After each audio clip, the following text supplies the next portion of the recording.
The stock market's risky. That's why I don't invest. Do you know how ironic of a statement that is? And it's unfortunate because most people not born rich are conditioned to believe that. But let me give you an example.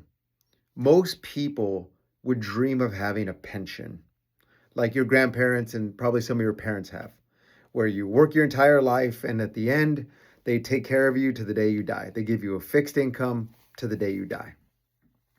That's a pension. That is invested in the stock market.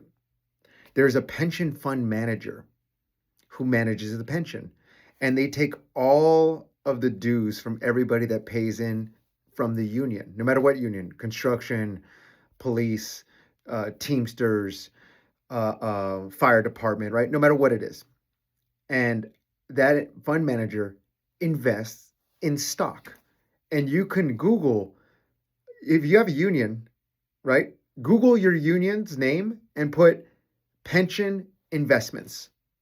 And it's public record, so a PDF will pop up and it'll show you that they buy Google, Netflix, Amazon, Coca-Cola, Home Depot, Eli Lilly, right? The list goes on and on. There's hundreds of investments, or maybe even thousands in some of them, and you can just scroll through and see of that all the money in the pension, or maybe not all, maybe 95% of it, is invested in the stock market.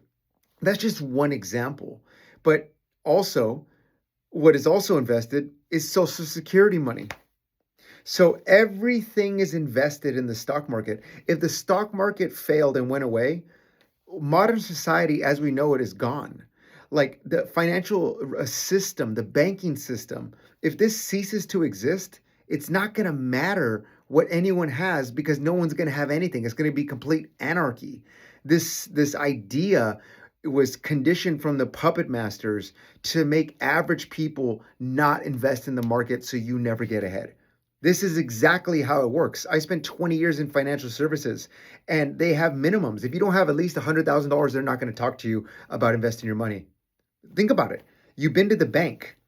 When's the last time they told you, hello, Mrs. Blah. Hello, Mr. Blah. Let me introduce you to the financial advisor who's sitting right there so they can help you on your financial planning journey?